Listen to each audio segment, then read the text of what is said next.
Is Alan here? I don't see him Yep. on my Alan's screen. here. Alan's here. He's got a different background than last time. There he is. Okay. We're ready whenever. Ready? Okay. I'll call the meeting to order and invite everyone to rise and join the Pledge of Allegiance. I pledge allegiance to the flag of the of United States of America and to the republic which it stands, nation, one nation, nation, under under God, with liberty and indivisible, justice for all. liberty and justice for all. Thank you.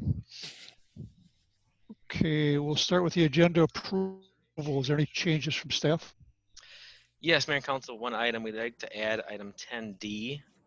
It's a wetland delineation authorization that Kevin will go through at that time. That is all. Okay, anything from council? Any changes at all? Hearing none, I'll entertain a motion to approve the agenda with the addition of item 10D. So moved, Anderson. Second. Any discussion? All in favor signify by saying aye. Thomas, aye. Anderson, Aye. Bodema, Aye. Schultz, Aye. and Lothar. Aye. I had Dejewski in my mind. I wanted to spit it out. I'm a little in a time warp here. He's always on our mind. Yeah, exactly. And we're Must have thinking been of the you. form. We're thinking of you, Brian. Yeah. Okay, our commission representative Meredith Wolf from the Planning Commission. I think she is here, and Judy Strader from the Parks and Trails. Okay, open forum. Do we have anyone wishing to speak on open forum should be recognized by Jessica, and she'll put you on. So do we have anyone there, Jessica? Mayor, if anyone wants to speak, they can go ahead and press *9 or use the participants button and use the raise their hand function. It does look like we have one caller who has raised their hand. Caller ending in 8753. I'm going to go ahead and unmute you, and if you could state your name and address for the record.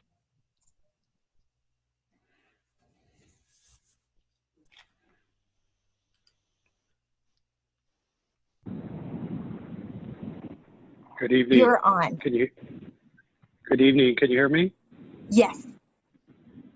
Hi. Good evening. My name is Greg Hoagland. I'm at 19220 Hackamore Road. Wanted this evening to kind of, I've been thinking about a council meeting on September 10th that was held. And at that time, the council had a pretty rich discussion about a warming house, which is centered right in the heart of the downtown Corcoran and the park there. And just to remind people on the line what the discussion was about is there was pretty significant water penetration coming through the building, which serves as a warming house and a maintenance building for the city. And it's been there for over 40 years. And as I listened to the council, it was kind of like a decision that a homeowner faces. Should I fix the roof? Or should I build a new building? That kind of deal. That was the discussion. It was a pretty rich discussion. And the quote to fix the roof was $11,000.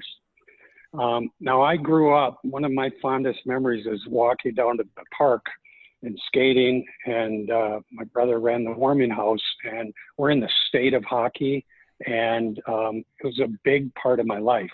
And we in the city of Corcoran have a building here that looks, it's easily 40 years old, and it's not been kept up very well, and it, by all accounts, looks pretty disgusting. And in that discussion, I heard somebody say, well, we could build a new one for $60,000. I also heard somebody say, well, maybe we could have the Eagle Scouts come in and fix it up a little.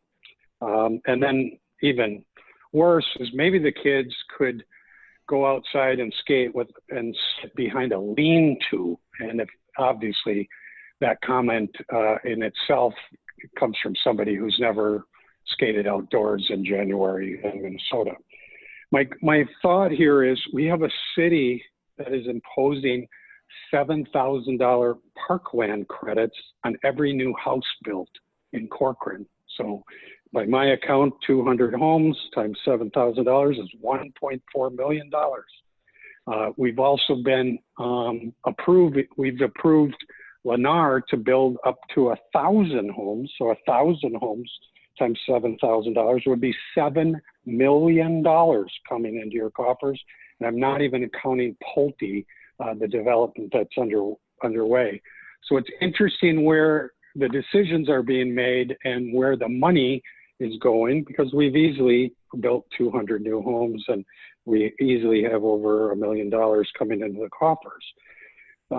So I also then, with that money coming in, the city has made decisions to spend $3 million to bond to bring sewer up to downtown Corcoran. And basically in that case, we were sold or told that that was going to generate all this development, and not one project has been approved as of tonight.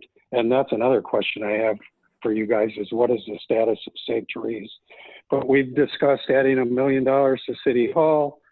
We're talking about building $10 million fire stations. We are purchasing $300,000 of new technology and laptops. But boy, we're going to debate fixing a roof for $11,000. Where all I'm going on this is the city of Corcoran has no community building that would attract citizens and residents to the downtown.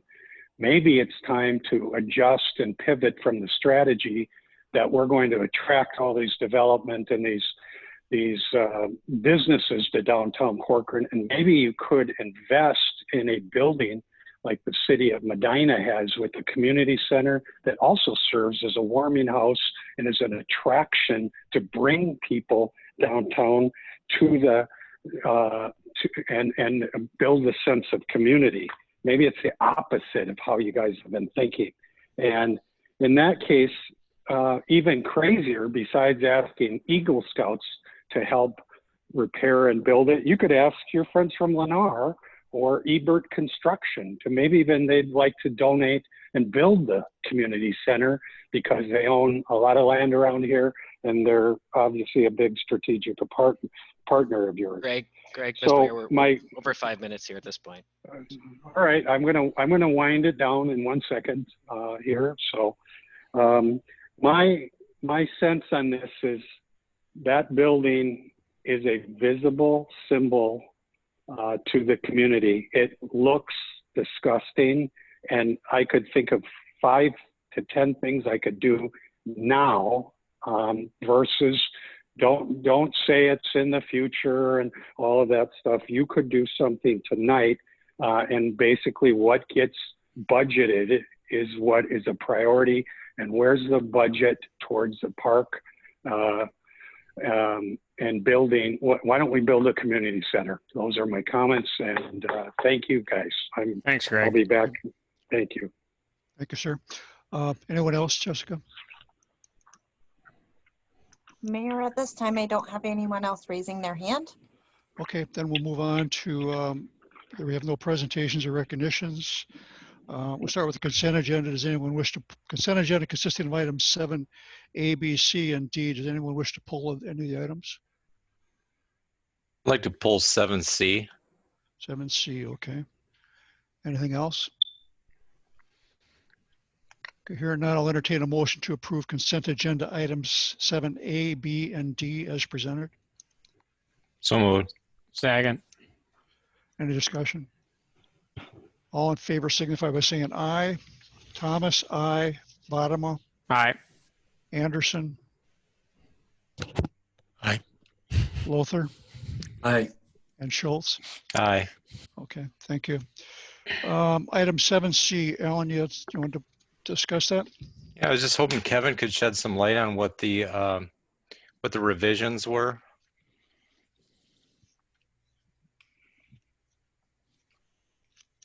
And Jess, I think there's a couple, is there a couple slides, Kevin, that you pulled up just in case? Yeah, Jess, if you can go to the second to last slide, I think I can start there and hopefully that clarifies or leads us into any other questions.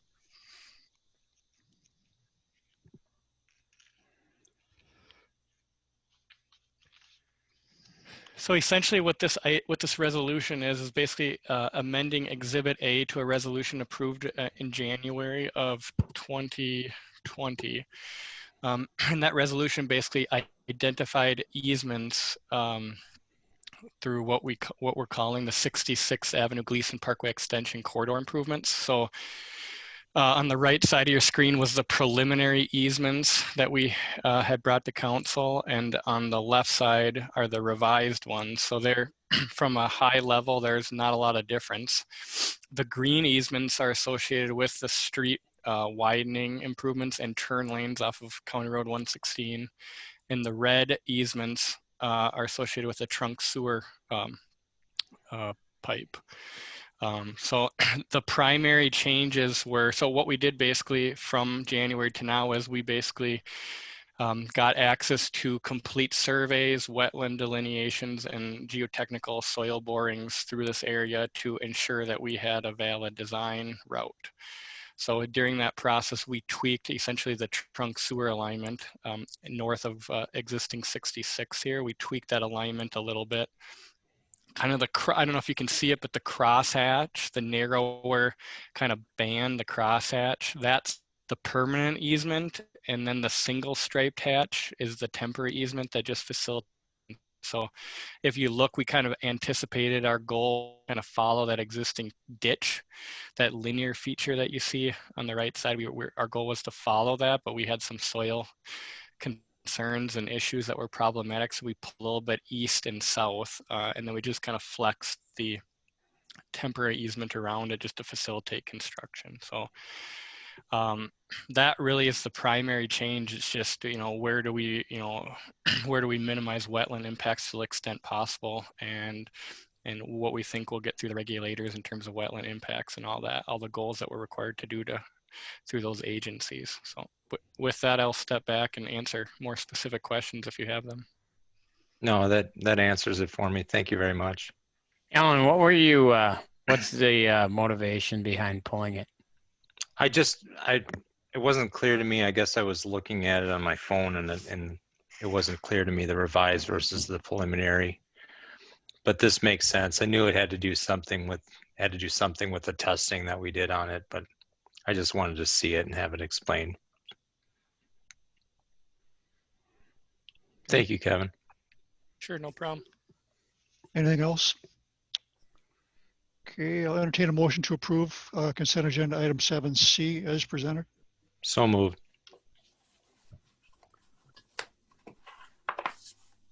Second, Anderson. Any discussion? All in favor signify by saying aye. Thomas, aye. Anderson, Aye. Bottomo, Abstain. Schultz, Aye. and Lothar. Aye. Okay, thank you. Okay, no planning business. We have unfinished business, the awarding of the sale of general obligation capital improvement planning refunding bonds series 2020B. Thanks, Mayor and Council, Right. and we'll ask Tammy Amdahl to go over the details for us. Mayor and Council, good evening. Good Good evening. evening. Good evening. Hi, Tammy. Hi. So Jessica, there was a sales summary. I don't know if the council has that or if you want to bring that up, but either way, I will speak to it and I will be brief. As the council is aware, you authorized the sale of bonds to refinance the 2012B CIP bonds for interest savings. There was no proposed change in the structure or the term. Before I get into the details, I would also note as part of the process, we recommended that the city seek an affirmation of its rating, and we did go through that process, and Moody's did affirm the AA3 rating. If you've had a chance to read the report, it is a good read, and especially during these times to have that rating affirmed. So this morning at 10 a.m., we took bids from underwriters for the sale of these bonds. 3 bids were received. The low bid was from Piper Sandler. And the final results in the bonds were bid with premium. So the final par amount will be reduced from what was estimated to be $3,455,000, which is in the resolution that went out in the council packet. The final resolution has the amount of $3,365,000, and the total savings came in at $412,000, or a little over about 7%. Back in August, when rates were at a lower point, we were estimating at 431 and about 10%. When you have a chance to review the sale summary that was delivered after the sale today, we also included in there a chart just showing where rates have been moving, still at historic lows, but volatility has continued in the municipal bond market. The annual savings for the city is just a little under $25,000 a year. So with that, Mayor and Council, I can go into more detail if you'd like, or if you have any questions for me. Any questions from Council? Sounds like we got good results, and it's a good job from staff's part to put this together. Thank you, Tammy. Okay, if there's no questions, I'll entertain a motion to approve Resolution 2020-78, which awards the sale of a general obligation capital improvement planning refunding bond series 2020B. Mr. Mayor. Mr. John? Mayor, John, I just want to, I'm going to abstain on this one because of potential conflicts of interest. I support what we've done. I support the savings, but I'm going to abstain only because for the sake of my industry and what I do for a daytime job. Okay. Do we have a motion to approve Resolution 20? I'll make a motion. So move, Schultz. Second, Lothar. Okay. Any further discussion? All in favor signify by saying aye. Thomas, aye. Anderson, Aye. Lothar, Aye. Schultz, Aye. okay, and Bodema. Abstain. Okay, thank you. Thanks, Tammy. Okay, thanks, Tammy. Thanks, Tammy and staff. Thank you, Tammy. Thank you, Tammy. Good Thanks, job, Tammy. guys. Thank you. It's a good time to be doing financing, I guess, for everybody. Okay, we'll move on to new business now, which is going to consist of items 10A, B, C, and D, which is the MS4 pollution preventive annual public input opportunity. B is the Joint City Council Charter Commission meeting. C is the police sergeant promotional processes and police hiring process. And then D is the wetland delineation authorization. So we'll start out with item 10A, which is the annual public input opportunity. So I assume that we're taking, is this a formal public hearing, or is it just a? So Mayor and Council, it's just a couple moving parts here. So we do have the public comment opportunity for anything on new business, but item 10A also is not a formal public hearing, I guess, but it's an opportunity for people to formally comment on this part of the program that Kevin will talk about. So whether you want to open comments for the other items, or if you want to have Kevin present this separately, it's up to you. Okay, let's do it this way. Let's take public comments on items 10, B, C, and D at this point in time, and then we'll move on with them. And when we open up item 10A, we'll take comments on that separately. So if there's anyone here who wishes to speak to items 10, B, C, or D, please let Jessica know and she'll put you on. Thank you all. If you go ahead and press *9 on your phone, or use the participants button at the bottom of the your screen, and use the raise the hand button, I'll recognize folks. But just at this time, I don't see any hands raised. Okay, hearing none, we'll move on to item 10A, which is the MS4 Stormwater Pollution Prevention Program Annual Public Input Opportunity. Brad, would it be best to take public input now before Kevin gives us an introduction to it, or? Actually, it'd be best if Kevin walked through items quickly. Okay, so Kevin, why don't you go ahead and then we'll take input from anyone. Sure, thank you. I think that makes sense as well. Just real quick, we traditionally, a requirement of our MS4 permit, so any city that's over 5,000 people is required to have an MS4 permit. So it's real quick background, and part of that permit is an annual public input opportunity. And typically in the past, we've held that opportunity at the Corcoran Country Days event. And due to COVID this year, that event did not happen. And so therefore we are having this session here tonight. Next, I will just, I put in the packet just a real high level overview of stormwater compliance. It can be very complicated, and we're just going to touch it at a high level. And again, tonight, really, it's just to inform the public it exists and to take feedback. If there's specific questions, I can connect them to our consultant who handles the super specifics. So with that, Jess, if you can go to the next slide.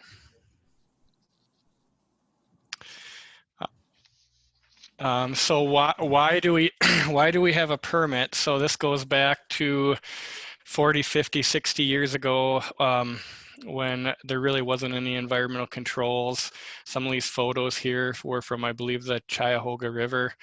Some historical photos here where there was actually fires on the river. So nationally, federally, there was a movement to enact the Clean Water Act.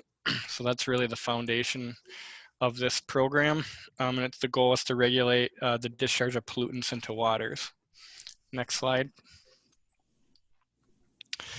So the NPDES program, which is a national program, stands for National Pollutant Discharge Elimination System. So that's guided by the EPA in Minnesota. That gets kind of passed on to the MPCA at the state level, and then the MPCA passes it on to local jurisdictions or municipalities. So again, because we're more than 5,000 people, we are an MS4 community. So that's kind of the hierarchy of how the decisions are made and passed down. Next slide, please. All right, what is involved? It's a really broad and sometimes confusing thing, but at its base, it's just the permit to discharge stormwater downstream. So if stormwater lands in your community, you have a responsibility to pay attention to it. And one of the primary goals of the program is to develop and implement what they call a stormwater pollution prevention plan. So the city has a plan, as well as each development project would have their individual plan. Anything over an acre is really charged with a SWIP, but the city has our own SWIP that covers their municipality. So what we're talking about today is input on our SWIP, not development SWIP, not a person building a barn or doing a grading project, but we're talking about our municipal SWIP. Next slide, please. So what they've really laid out is they call them minimum control measures. They're really goals of the permit that they want you to focus on. I'll go through them real quick. Public education and outreach. Some of the things we do are, we have tidbits in our quarterly newsletter. We do public participation. Like I said, the Corcoran Country Days, our website has information. Tonight is a public participation event. We have illicit discharge detection and elimination, where we're monitoring and setting up programs to monitor and evaluate, and setting up ordinances that enforce us to be able to respond to, investigate, and enforce illicit discharges. Again, a big part of Corcoran is construction site stormwater runoff, where we are responsible to make sure that the developers have a program in place and are in compliance with that. Again, it's MPCA regulated decision, but we are responsible to make sure we're monitoring that and paying attention to it.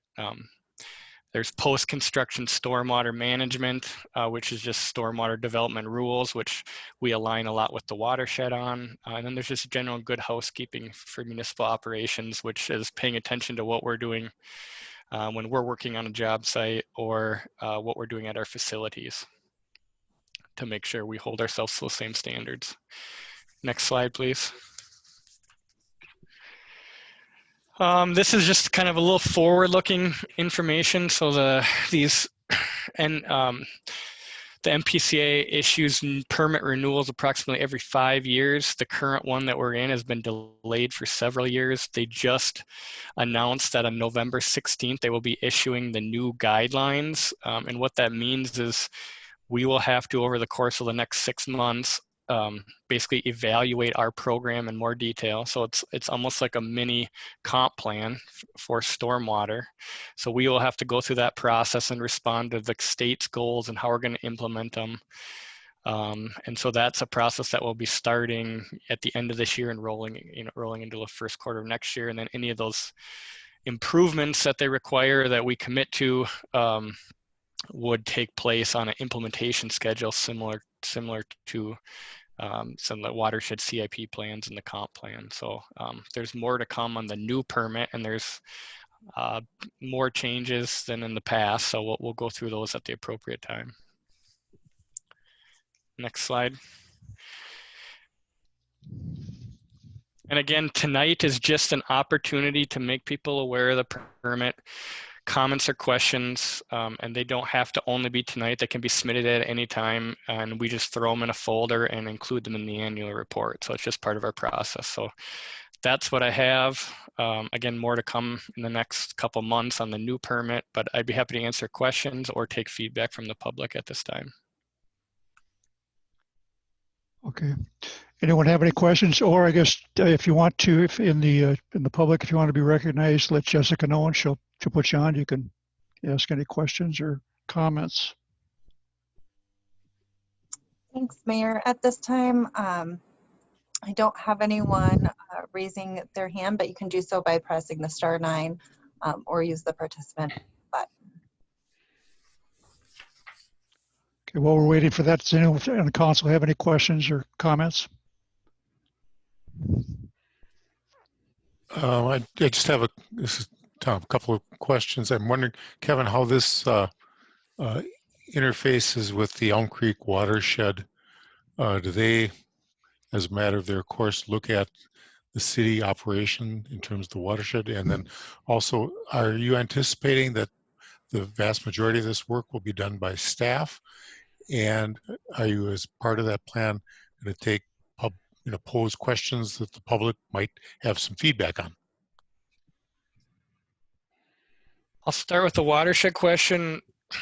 I mean, the watershed's tied to a lot of these goals, but I wouldn't say that they're directly tied. So I mean, a lot of the players are the same and the topics are the same, but it's an MPCA permit, not a watershed permit. So I would say that they're not directly tied, but there's a fair amount of overlap, mostly in terms of the rules. So you could see the watershed update their rules to be in compliance with this, which could impact us indirectly. But it would have to be a watershed-led decision to make those changes.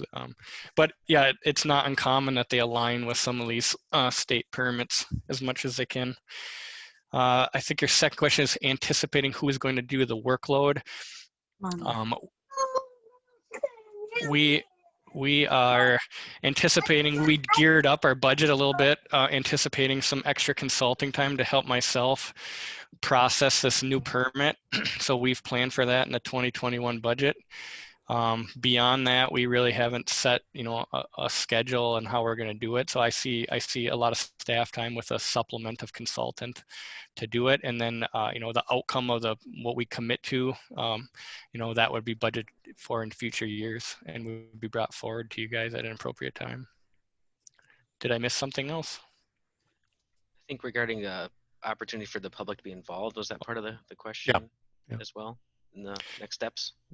Yeah, I think that's to be figured out. And, if you have that feedback where you guys would desire that, we can build that into a strategy. We haven't even seen the permit yet. So come November 16th, we'll get the permit. And then from there, we'll develop what we think is a strategy. And if you guys, I'd have to work with Brad on, how we want to present that back to you. But we'd certainly look for input on how you want to, how much public input you'd like, and we can make some recommendations on when it might be appropriate after we get a chance to evaluate it ourselves first. But I guess that's up to the council to a certain extent of how involved in how many events we'd want to hold and what that format looks like to some degree. So those would be comments we'd like to hear tonight. Kevin, from a practical standpoint, who should be concerned or aware, or who should make sure they're aware of what's going on in this area?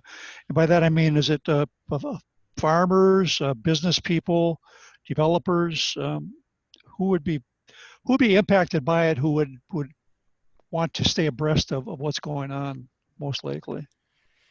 I mean, the short answer is everyone, because when water hits the ground, I mean, everything's almost considered under this permit. So it's a really broad reaching permit.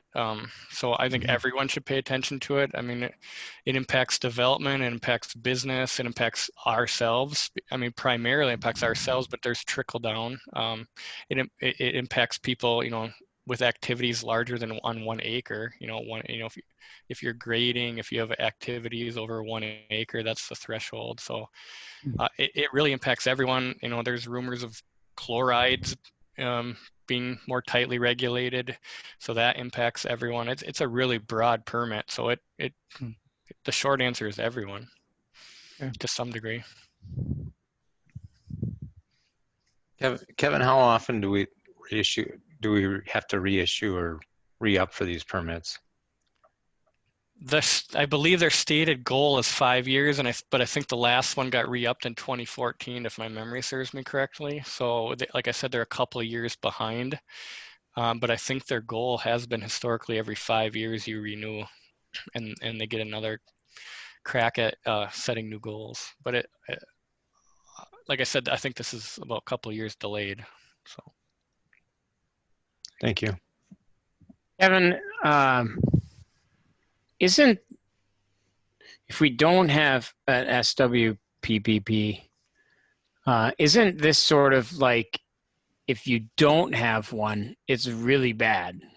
I think when I was on the part of the watershed, the fact that we didn't have one was horrible.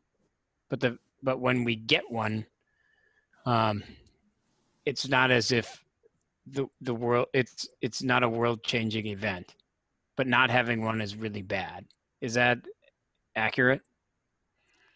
Yeah, if you're a municipality over 5,000 people and you don't have one, they would be knocking on your door, and I say that would be probably the MPCA knocking on your door. So there's what they do is they try to set the baseline rules. It's somewhat like the Met Council, and they try to give you goals, and you have to set your plan to that and kind of get it approved.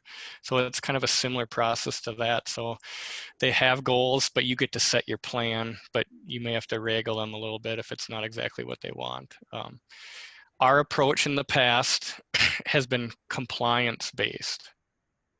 There's other communities that would go above and beyond should they do so. We have not done that historically in Corcoran. We've followed a compliance-based approach. And the reason for that is, question? Well, yeah, it's helpful to know that we kind of have to have this. It's also helpful to know kind of our stance on what we need to submit. So compliant to, yes, we have to have it. Above and beyond that, we don't have to have it.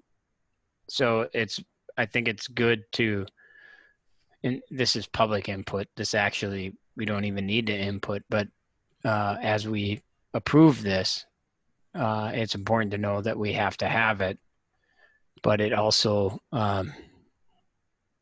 it's not as if we need to add to it, if that makes sense.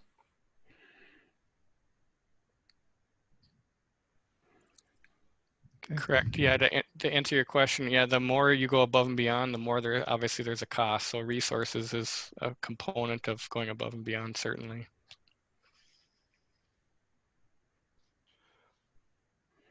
Okay. Jessica, do we have anyone wishing to, from a public comment standpoint, anybody online for that? Mayor, at this time, no one has raised their hand.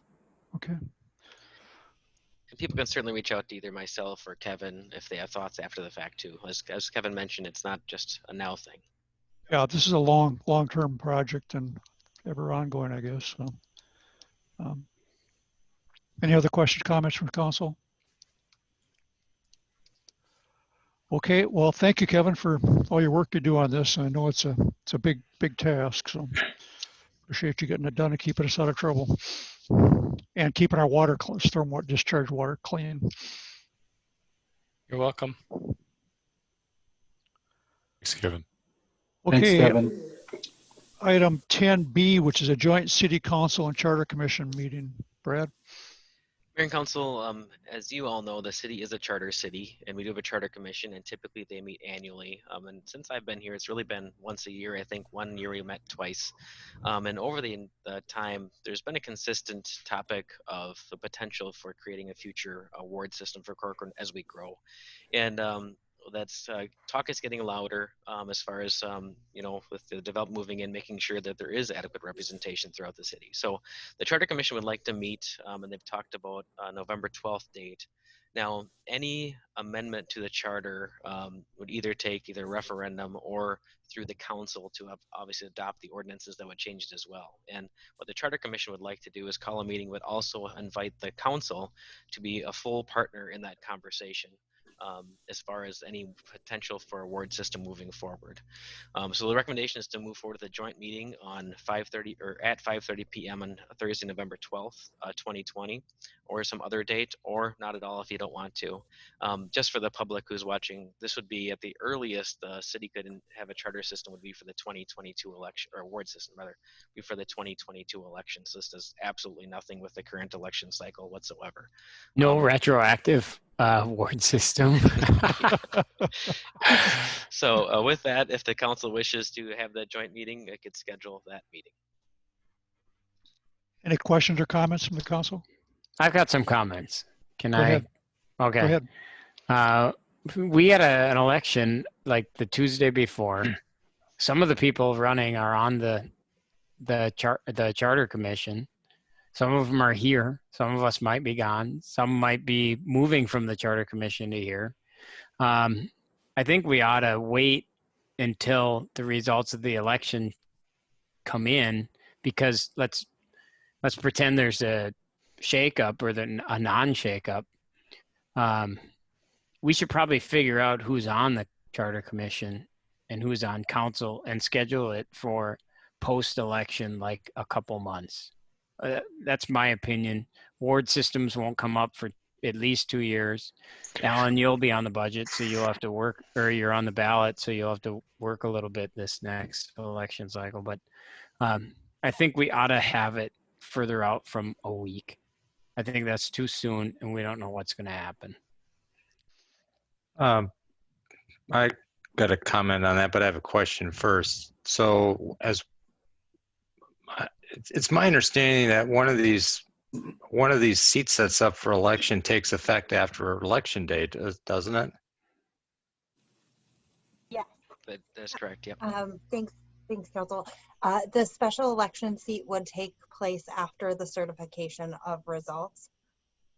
So that could be potentially, we wouldn't certify election results until we're scheduled to certify them the 12th that evening. Is there someone on the current council that's on that special election? Yes. Okay, that's all you got to say about that. My point to John's comment is this: I really wasn't open to awards before, but I think this election kind of highlights the needs for awards, given that you've got higher density communities now in smaller portions of the city that can really affect the outcome of the city long term in one election cycle. That it might be indicative right now we've got more of a representation of a greater spread of the city of Corcoran than we may have after the election. It might be wiser to actually push it up to do it before the January effective date. I can buy that, Alan. Yeah, I think that makes sense.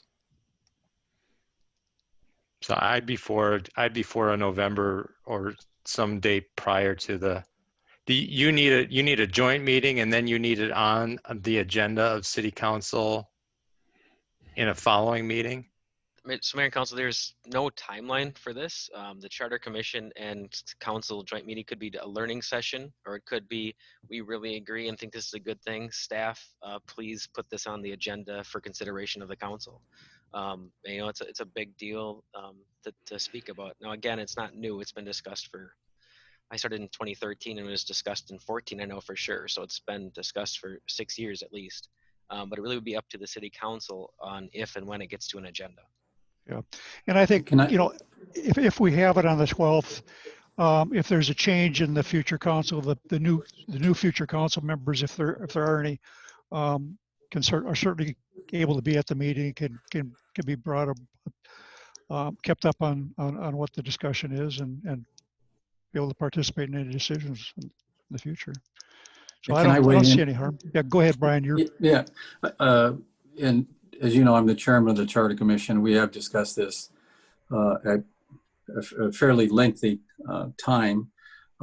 This is going to be on our Charter Commission agenda. It's a main item on our agenda for the Charter Commission meeting. The reason we felt like it would be important to include the City Council in that meeting was if we had a recommendation as a charter, because this was kind of the process, that we would have a recommendation to bring to the City Council. If you were at that meeting, you could engage in the discussion, ask questions, get answers, rather than just be handed a recommendation by the Charter Commission. And it'd be easier for the City Council to kind of be in the loop on everything. And so in talking with former Mayor Ken Gunther and myself, we've been kind of spearheading, gathering the information for this presentation. And so that was the thinking behind having the joint meeting, is it would allow the City Council to actually be more up to speed with what the discussion on the Charter Commission is about. Okay. Is there anyone who objects to having a joint meeting on the 12th? Okay, here none. I guess I don't think we need a motion on that, but we'll call a joint meeting on the 12th at 5:30 between the charter and the council. Thank you, and we'll send out notices accordingly. Okay. And it'll be noted for the public who's aware of it. There's nothing going on here behind the scenes, or this is not for any of those conspiracy folks that might be out there. We're not trying to pull a fast one or anything like that. It's just it's a normal business. The issue's been highlighted a little bit by this election, but it'll be a decision made over a long period of time with a lot of people involved. So, and with a full light of day shine upon it. And Mayor and Council, just for those who are listening, typically this is really a study session. This is more for the audience, not the council. So there is typically not formal, public comment opportunities in a work session. It's a study session where we're learning and talking about things. But people can certainly email me or call me if they have any suggestions or items I can bring up on their behalf. Well, and as always, for anybody, if you have comments you want to get to the council, our email addresses are out on the website. My phone number is on the website, and I don't know that of anyone who hasn't returned a phone call or responded to an email. I certainly haven't, to my knowledge. I might not get back to an hour later, but I do get back within a few days of any input from me, and I've never refused a meeting to anybody who wanted to give me their input. So we're looking for it, and we appreciate it. Okay, on to item 10C, which is a police sergeant promotional process and police officer hiring process. Thank you. Good evening, Mayor and Council.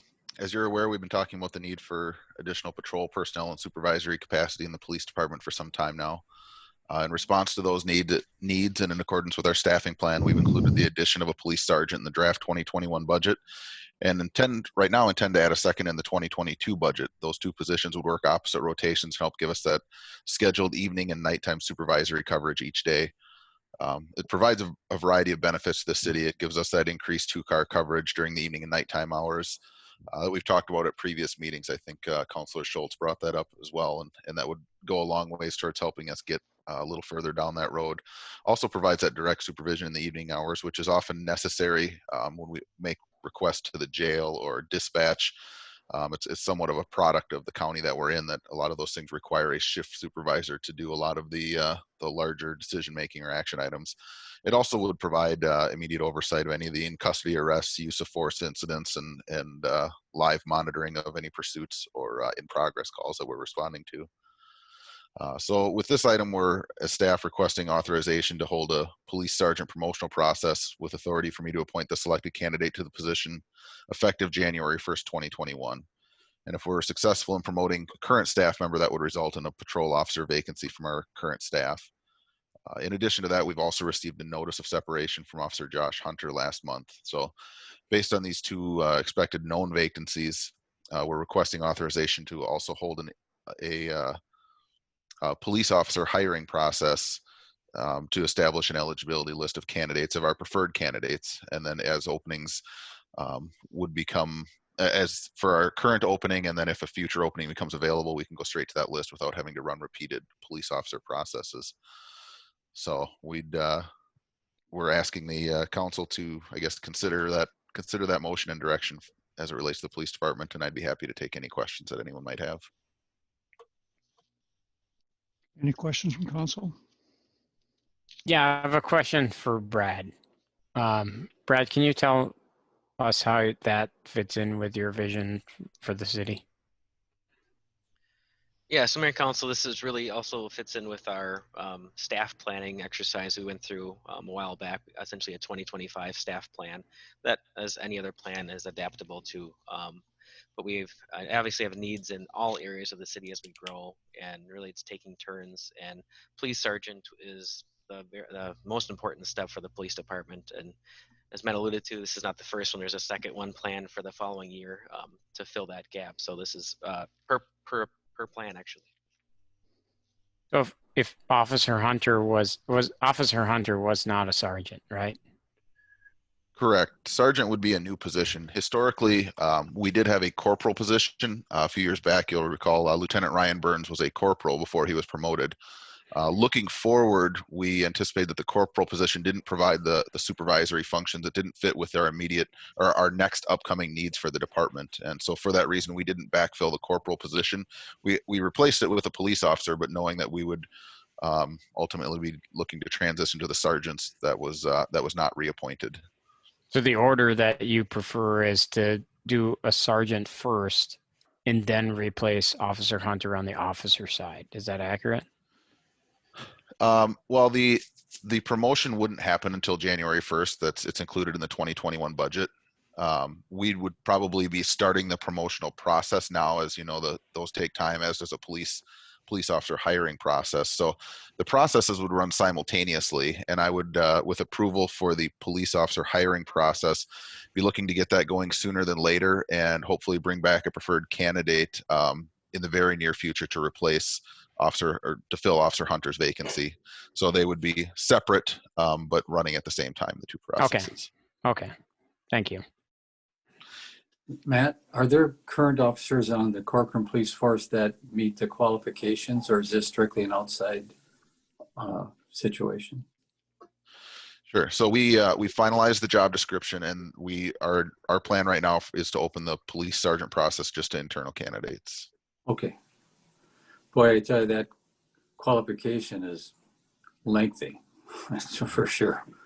You know, I'm not sure what we're paying them, but looking at the qualifications, I don't think it's enough. There are some that would agree. So Matt, if we promoted someone internally to the sergeant position, that would leave a patrol position vacant. Would we continue to keep that person on patrol until we actually fill the patrol position?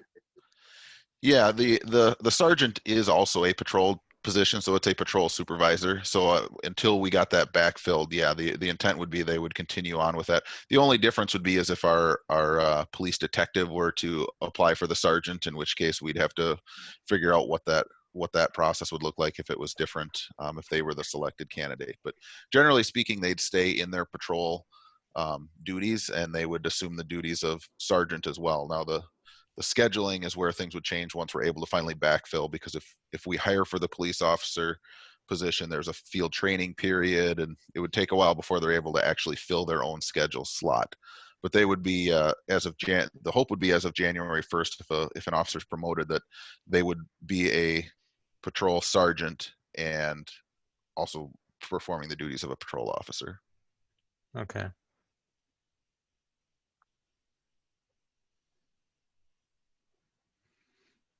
Okay. Any other questions?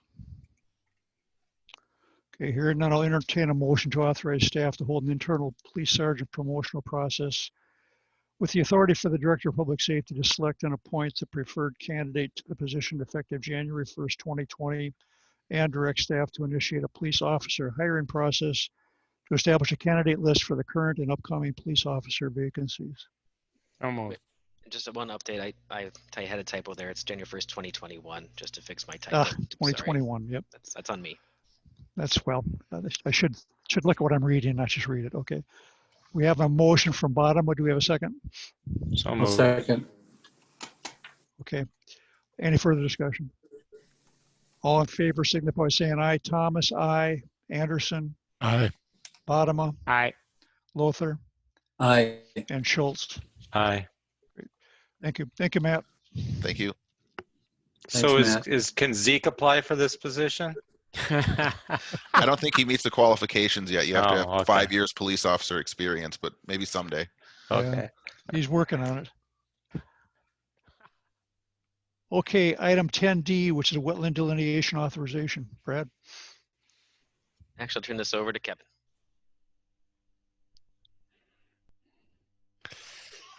Thank you, Mayor and Council. I think Jessica was going to pull up a couple slides. Perfect. Thank you, Jess. This item came up since we got the agenda out, but basically, if you recall, we contracted with Hennepin County to perform our annual bridge inspections. If you recall, we have 4 bridges in Corcoran, and they're really large culverts, but they're considered bridges by MnDOT standards, so we have to inspect them.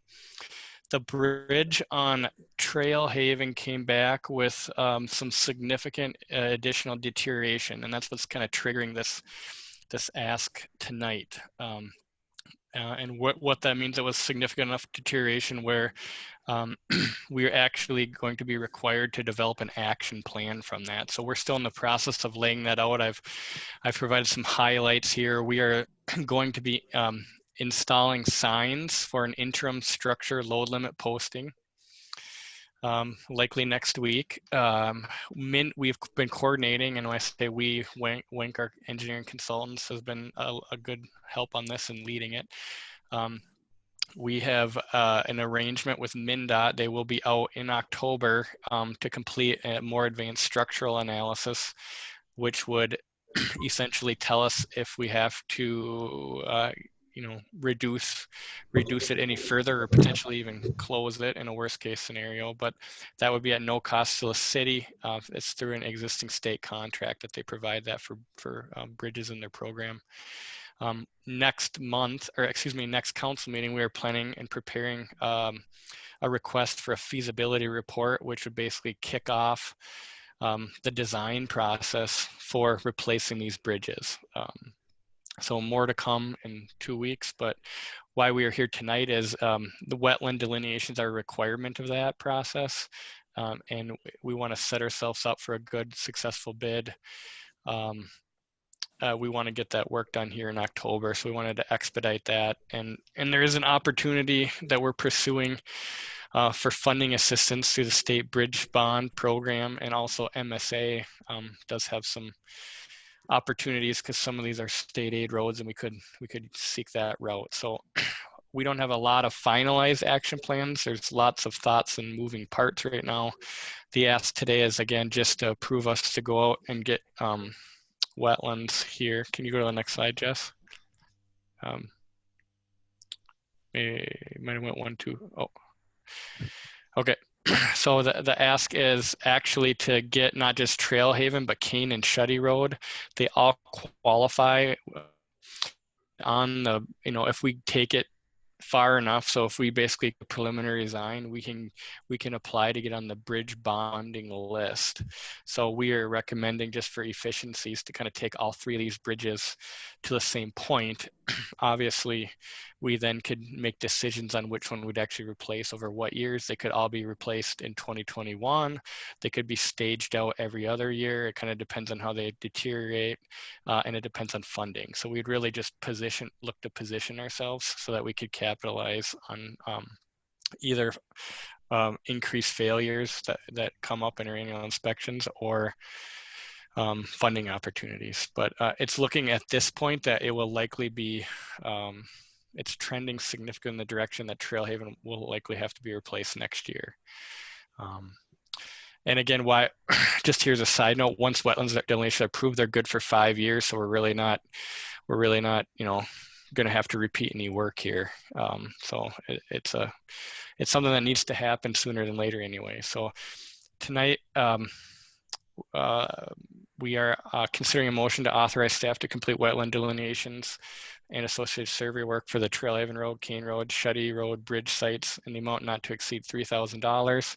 And that money, we'd have to work with our accountant. That money, we'd basically capture all of these expenses into a pot, with the hope of getting that refunded through any of these programs. So right now we're just going to track it, throw it in a pot, and we should have a good opportunity to recoup that later. So if anything changes, we can report that.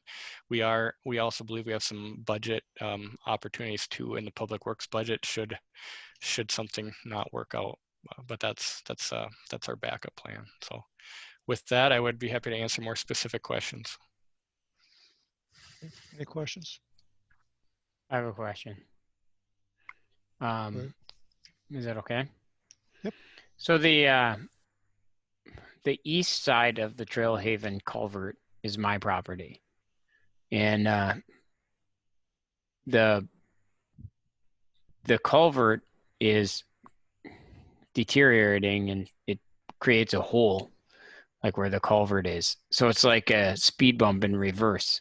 So you can't drive in the spring, especially, you can't drive 20 miles an hour over that spot without taking out your oil pan, which is totally fine with me because I don't drive that fast.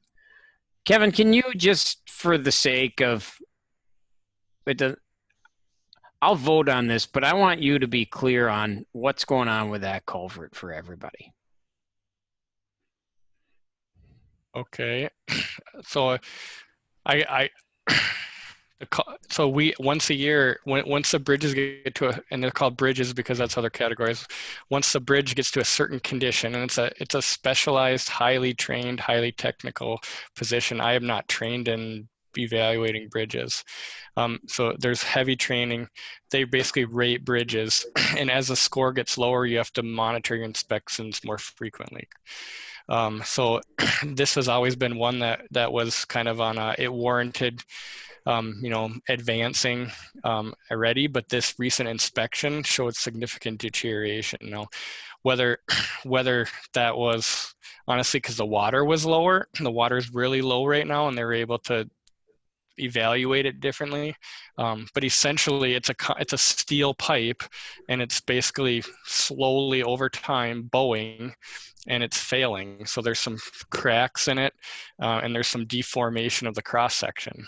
So as those get worse and worse, and they monitor it over time, and they monitor the motion, the movement over time, then it gets a worse and worse rating, and this one potentially is one where we basically have to act on it within X amount of time, and post it so that we do everything in accordance with the state rules. All right. Did that clarify what's happening? Yeah, I feel like in order for me to vote, I want everybody to know what's going on with that culvert. Yeah, this has bridge been given whatever. to us. Yep. So this has been, we are notified of this due to the issue that they observed. We were required to notify MnDOT, and then we've been coordinating with MnDOT and working with them on developing an action plan. So this is how the system's designed to be monitored. And we still don't know officially where it's going to land. Hopefully by the end of the month, we'll have more information when they complete a more thorough analysis, but it's basically been flagged and we have to deal with it. So there's a lot of moving parts, but we don't like to bring these to you at the last minute. We are doing that so we can stay ahead of this one and stay on top of it. Thanks, Kevin. Kevin, is the approach to fixing this just to basically replace this culvert with a new culvert? Correct. Yep. Yeah. This culvert's, I don't even know how long it's been in there. It's not patchable, for lack of a better word. It will likely be swapped out with like a box culvert similar to the one at Shannon Lane where the industry is going now, but that depends on a lot of things that works itself out in the design. But it will be a full replacement. Yes. Are those concrete or steel? The box culverts would be concrete. The new one would likely be concrete. It's really too early to say, but if that's what they typically are nowadays. Yeah. Okay. Other questions? Yeah, I do. Kevin, I'm wondering if putting in a new culvert here, new bridge here, would come into play if someday we put some tar on some of these roads. Will we have to upgrade it, replace it at that time, or is this gonna take us through the rest of my life? I think these would be designed to be pretty long lasting, and we would either look to install them wider so that we didn't have to do that, or at least look them to set ourselves up where we can more cost effectively widen them if the road were wider in the future. But the main culvert, the goal would be to have that I don't even I mean beyond your lifetime, as you put it. Great, thank you. And all this will get, more details will get flushed out in the feasibility study and the design, and we can better answer what it looks like. All we're simply asking for is to get going on the wetland delineation because it's weather sensitive. Okay, any other questions? Okay, I'll entertain a motion to authorize staff to complete wetland delineations and associated survey work for Trailhaven, Kane Road, and Shetty Road. An amount not to exceed $30,000. I'll make a motion. Second. Okay, any further discussion? All in favor signify by saying aye. Thomas, aye. Anderson, Aye. Bottom, Aye. Lothar, Aye. and Schultz. Aye. Okay, thank you. Thanks, Kevin. You're welcome. Thanks, Kevin. Okay, Thank you, now we'll Kevin. move on to staff reports. Item 11A, pandemic response update. All right. Thank you, Mayor. So we're in Minnesota. We've surpassed 106,000 COVID cases with over 29,000 in Hennepin County. We're beginning to see some notable upticks in COVID cases in our region, and there are police departments around us that are beginning to feel that staffing pinch with having people out.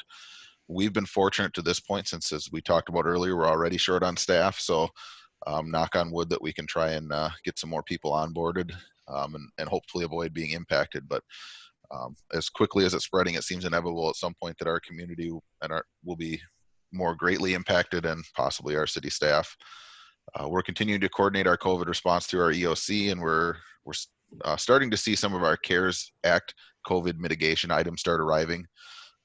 We're beginning to see some progress in our FEMA submission approvals. That's obviously a long process, so the first of those are starting to actually get some traction, it appears. As we're preparing for the remodel, we're still on track to transition our EOC to a virtual status around the beginning of November. And City Hall is continuing to adapt to the new COVID modified working conditions, and they're obviously still doing a great job with elections from what I can tell. And I can pass on to Brad and Jess for any other updates they have. Yep, thanks, Matt.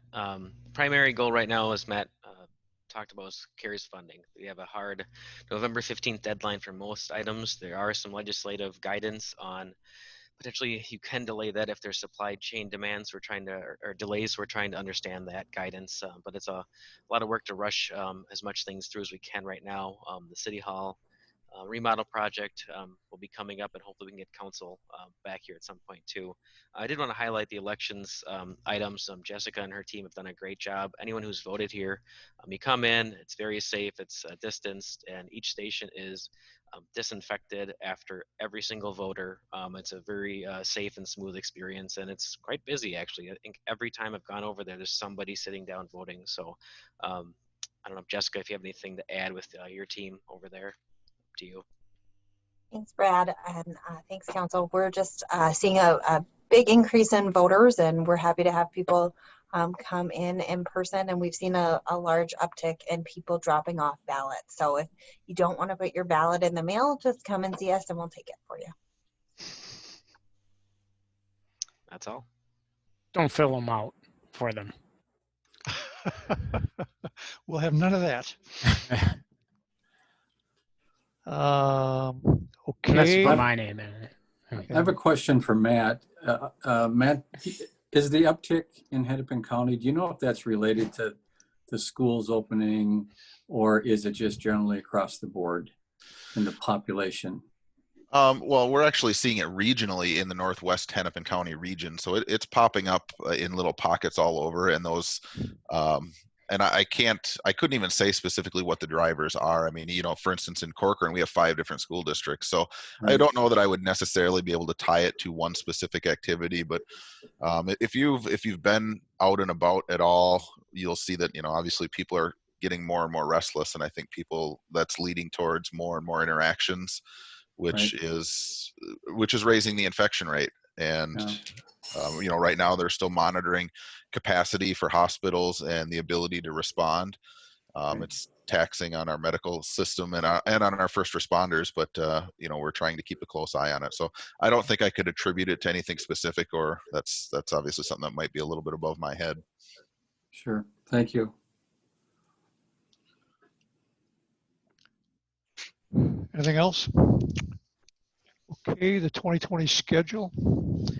Also scheduled. Brett? Yep, Mayor and Council. So just a major reminder, I guess, here we do have that work session scheduled prior to the council meeting regarding residential district standards. So please remember that.